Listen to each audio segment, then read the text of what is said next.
morning. Today we're preparing for the fifth Sunday of Lent, and our reading is from the Holy Gospel according to John. Glory to you, O Lord. Jesus went to the Mount of Olives, but early in the morning he arrived again in the temple area, and all the people started coming to him, and he sat down and taught them. Then the scribes and the Pharisees brought a woman who had been caught in adultery and made her stand in the middle. They said to him, "Teacher, this woman was caught in the very act of committing adultery. Now, in the law, Moses commanded us to stone such women. So what do you say?" They said this to test him, so that they could have some charge to bring against him. Jesus bent down and began to write on the ground with his finger. But when they continued asking him, he straightened up and said to them, "Let the one among you who is without sin be the first to throw a stone at her." Again he bent down and wrote on the ground.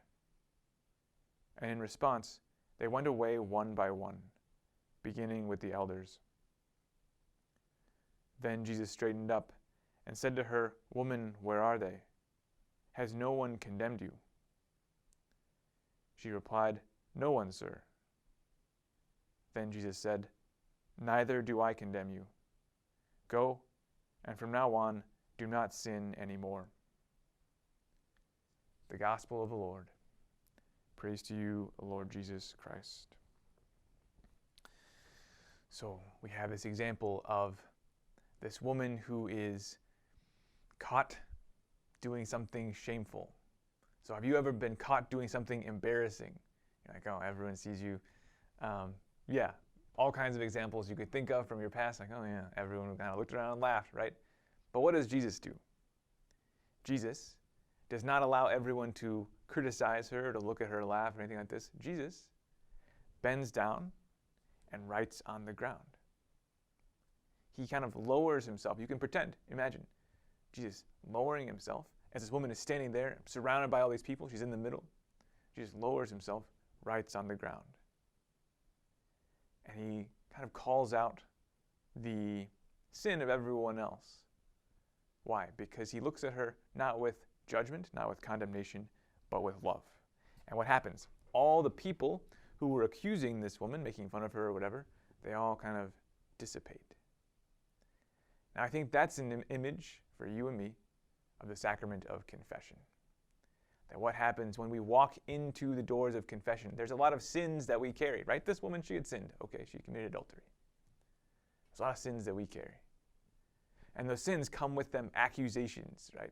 Accusations of judgment, like, you're so stupid, you're so, weak, you're so whatever, right? These accusations, right? Just like those Pharisees who were there standing around the woman, right? They made her stand in the middle. But what does Jesus do in the sacrament of confession? He comes down, he bends down to be with us. Right? So we can come to him and allow him to say that he does not condemn us, but that he redeems us. That he does not judge us, but he rather saves us. And he offers all of that to us and allows us to hear it with a human voice through the voice of the priest in the sacrament of confession.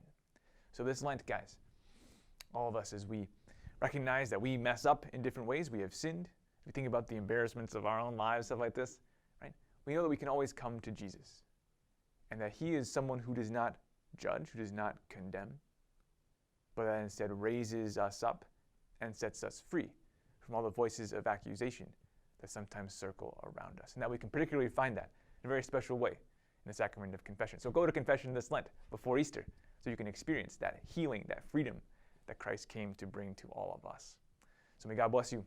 Hope you have a great Lent, and the fifth Sunday be blessed for you.